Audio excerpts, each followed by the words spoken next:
Boa tarde a todos. Meu nome é Luísa e tenho 28 anos. Hoje, venho compartilhar a aventura mais doida e inacreditável de minha vida. Algo que até hoje não consigo explicar completamente, mas que de alguma forma mudou minha percepção sobre mim mesma, sobre as pessoas e sobre o mundo. Eu acabei ficando com o meu assaltante. Eu sempre me considerei uma mulher pragmática. Com 28 anos, uma carreira sólida de 10 anos no banco, eu já havia alcançado o posto de gerente de meu setor. Sempre foi uma jornada árdua, mas ao mesmo tempo, a estabilidade era algo que me dava um conforto imenso. A rotina, as paredes do escritório, o som constante das teclas do computador, o cheiro do café que vinha da copa, tudo isso compunha o meu universo. Eu sabia o que esperar de cada dia. Eu sabia onde estava e, mais importante, sabia onde queria chegar. Nunca imaginei que tudo isso fosse virar de cabeça para baixo de forma tão repentina e radical. Aquele dia começou como qualquer outro. O sol estava forte lá fora, e eu me senti como sempre, pronta para mais um dia de trabalho. Nenhuma previsão me alertou sobre o caos que estava prestes a acontecer. Tudo parecia calmo até os gritos. Primeiro, não conseguia entender o que estava acontecendo. Achei que fosse algum tipo de brincadeira de mau gosto, mas logo percebi que não era. Os gritos se intensificaram, agora mais agudos, carregados de pavor, e tudo ao meu redor virou um turbilhão de confusão. Então, a porta se abriu e um grupo entrou, armados, vestidos com roupas escuras e máscaras, com uma frieza implacável. Era um assalto. O banco, que até aquele momento era o meu refúgio seguro, agora se transformava em um campo de guerra, onde o medo e a insegurança dominaram o ambiente. O pânico tomou conta de todos. Funcionários chorando, clientes tremendo de medo. E eu estava ali, no centro de tudo isso, tentando manter a calma. Como gerente, meu papel era ser a última a perder a compostura. Eu sabia que, se eu cedesse ao pânico, tudo ficaria ainda mais fora de controle. Mas por dentro, eu estava tão assustada quanto qualquer outra pessoa. A diferença era que eu não podia mostrar isso. Não agora. Enquanto os outros assaltantes começavam a berrar ordens, a se espalhar pelo banco e a fazer os reféns se abaixarem no chão, algo no meio daquele caos me chamou a atenção. O outro assaltante não era como os outros. Tiago é nome desse assaltante com quem eu me relacionei.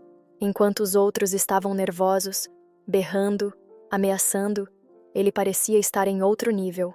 Com uma calma inquietante, ele observava tudo ao seu redor com uma precisão, como se já tivesse passado por situações assim antes. Ele não estava agindo como um simples bandido. Ele estava agindo como alguém que sabia exatamente o que estava fazendo. Os outros assaltantes o respeitavam de uma forma que era impossível de ignorar. Eles o seguiam, obedecendo a seus gestos e palavras. Ele parecia ser o líder, embora sua postura fosse a de alguém muito mais tranquilo, até imperturbável.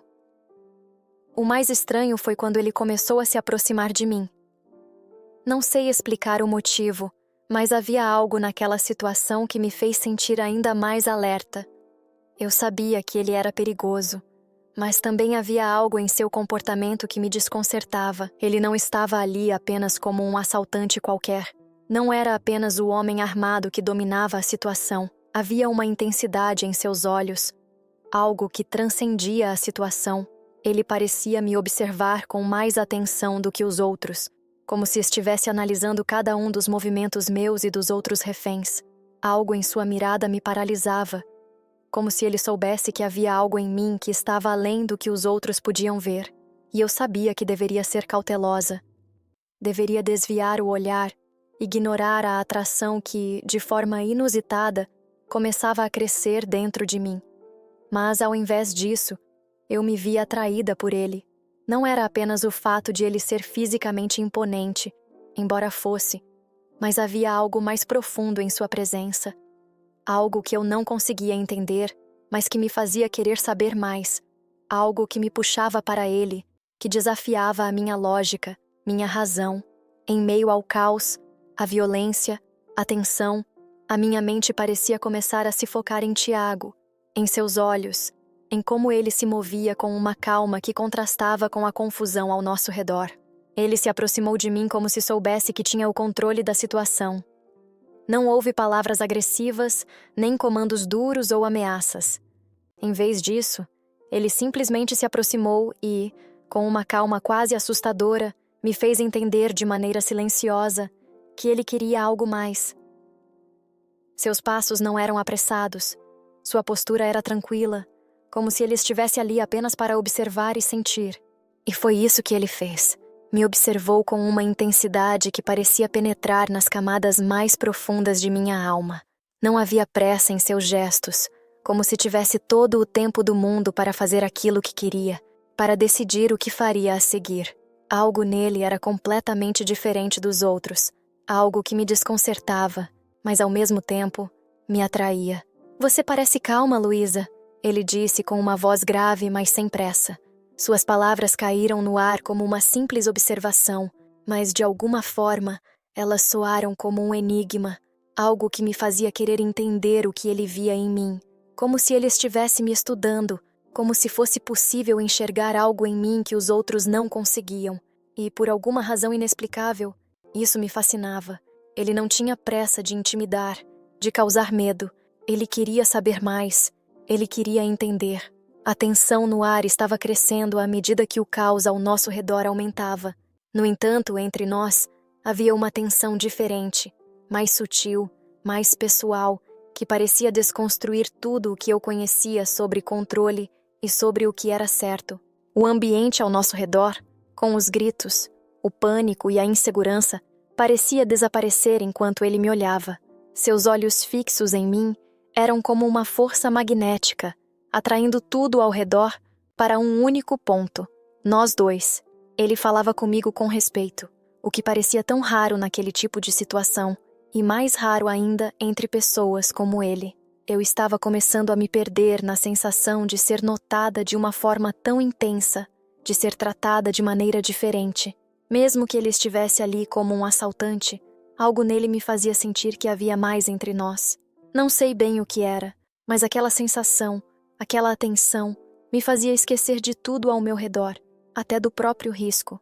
A atmosfera era carregada de algo mais, algo difícil de nomear, mas inegável.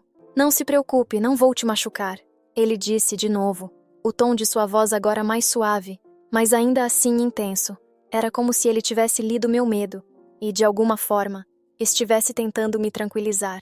Mas o jeito como ele me olhou naquele momento, a intensidade de seus olhos, me causou um arrepio que não era de medo, mas de algo muito mais confuso e profundo. Era como se, em algum lugar dentro de mim, eu soubesse que estava sendo envolvida em algo que não poderia controlar. Ele se afastou de mim por um momento e eu fiquei ali, sentindo meu coração bater acelerado, tentando entender o que estava acontecendo. Ele me conduziu até o banheiro. A porta se fechou com um som abafado e logo fomos envoltos em um silêncio denso. O ar parecia mais pesado, mais carregado de tensão. Fiquei ali, parada, olhando para ele, tentando entender o que estava acontecendo. Mas, ao mesmo tempo, já não tinha mais controle. Ele não precisou de palavras. A maneira como ele se aproximou de mim, como se o resto do mundo não existisse, me fez perder toda a razão. Ele me olhou de novo e, com uma calma surpreendente, me puxou para perto. Seu corpo estava tão próximo do meu que eu podia sentir o calor emanando dele, e o momento parecia se arrastar, como se ele estivesse esperando por algo. E então, sem mais palavras, ele me beijou. Ali já não havia mais espaço para dúvidas ou hesitações. Ele me beijou com uma fome silenciosa, como se estivesse buscando algo em mim, algo que eu não sabia como dar, mas que, de alguma forma, ele já sabia. As suas mãos, agora firmes, exploraram minha cintura, puxando-me para mais perto, até que nossos corpos se encontraram, colados, sem distância alguma entre nós. Ele me segurava com força, como se estivesse me dominando, mas, ao mesmo tempo, havia uma suavidade em seus gestos, como se estivesse me guiando em algo que eu não entendia completamente. Eu não conseguia mais pensar, não conseguia mais racionalizar nada. Estava completamente perdida no beijo, nos toques, na forma como ele me fazia esquecer de tudo ao meu redor. Eu sabia que aquilo estava errado, que eu deveria estar pensando em como sair dali, em como me proteger, mas não conseguia me afastar. Cada movimento dele parecia me prender ainda mais. Cada beijo parecia me fazer afundar mais fundo naquela situação que eu jamais imaginaria. Era como se naquele instante ele tivesse o controle de tudo, e eu estava disposta a seguir, a me entregar àquela sensação, àquele momento que estava acontecendo ali, sem que eu pudesse controlar. Eu não sabia o que iria acontecer depois, mas naquele banheiro, com ele ali, tudo o que eu queria era que o tempo parasse. E por um instante, parecia que ele realmente havia parado, sem ele se conter, mostrando que ali naquele momento, ele que mandava em mim. Ele fez tudo o que podia enquanto prendia minhas mãos, de um jeito magnífico. Ali nós dois nos aliviamos juntos. Após aquele momento tenso, o ar pareceu voltar a ser denso e pesado, como se o que acabara de acontecer tivesse sido uma ilusão. A pressão do momento fez com que Tiago se afastasse rapidamente de mim, sem mais palavras, como se o beijo nunca tivesse acontecido. Ele não parecia surpreso, nem arrependido. Não havia raiva ou desespero em seus olhos, apenas aquela calma que o acompanhava desde o início. Ele parecia ter o controle de tudo, até de mim. Eu fiquei ali, paralisada, tentando processar o que acabara de acontecer. As batidas do meu coração ainda estavam aceleradas, e a sensação do beijo ainda estava em meus lábios. Mas não havia tempo para mais. A polícia finalmente chegou, quebrando a tensão no ambiente. As sirenes e os gritos distantes das autoridades eram o único som que conseguia romper o silêncio que pairava sobre nós. Tiago, no entanto, parecia ter tudo sob controle. Ele se moveu com agilidade, indo em direção à saída, e em um movimento rápido passou por mim. Antes de desaparecer pela porta, ele olhou para mim mais uma vez. O olhar dele foi algo indescritível. Não era de arrependimento nem de desejo, mas havia algo ali que me fez questionar minha própria sanidade. Ele sabia, assim como eu, que havia algo entre nós, algo que não deveria existir, mas que de alguma forma estava ali. Ele estava prestes a ser preso, mas parecia tão tranquilo quanto quando entrou no banco. E então, como se nada tivesse acontecido, ele foi imobilizado pelos policiais, suas mãos presas pelas algemas, mas seu olhar nunca deixou o meu. Por um instante, tudo ao redor se silenciou. Fui capaz de ver claramente nos seus olhos que ele sabia o impacto que tinha causado em mim. Ele estava sendo levado, mas de algum modo, sentia que aquela conexão entre nós dois, por mais insana que fosse, jamais seria apagada. Quando finalmente o tumulto se acalmou e o banco voltou à sua rotina normal, eu ainda estava presa aos meus próprios pensamentos. Aquelas horas haviam passado como um turbilhão, e tudo o que restava agora era uma sensação estranha. Eu sabia que aquilo não fazia sentido. Eu sabia que não deveria estar pensando nele, mas não conseguia evitar. O que acontecera entre nós não poderia ser apagado. O beijo, o toque, a forma como ele parecia me entender de uma maneira que ninguém mais jamais faria. Seria esse um caso de atração passageira, fruto do caos e da adrenalina? Ou aquilo tinha sido algo mais profundo, algo que eu não sabia como lidar? A dúvida me consumia. Não podia negar que havia uma conexão, mas seria ela real ou apenas uma ilusão momentânea, criada pelo contexto perigoso e pela pressão do momento? Eu não sabia. No entanto, o que restou após o caos dissipar foi um gosto amargo, uma sensação de algo não resolvido, algo que eu não conseguiria esquecer facilmente, não importa o quanto eu tentasse. Cada vez que eu pensava em Tiago, eu sentia uma mistura de confusão e desejo, e não sabia se deveria tentar compreender ou simplesmente deixar para trás. Mas no fundo, algo dentro de mim sabia que, por mais que o tempo passasse, aquela experiência jamais sairia completamente da minha memória. Eu estava pensando em ir na delegacia saber sobre ele, o que aconteceu depois, e talvez até fazer uma visita. O que acham? Deixe nos comentários. E se você gostou e quer assistir mais histórias reais como essa, não esqueça de se inscrever. Até mais!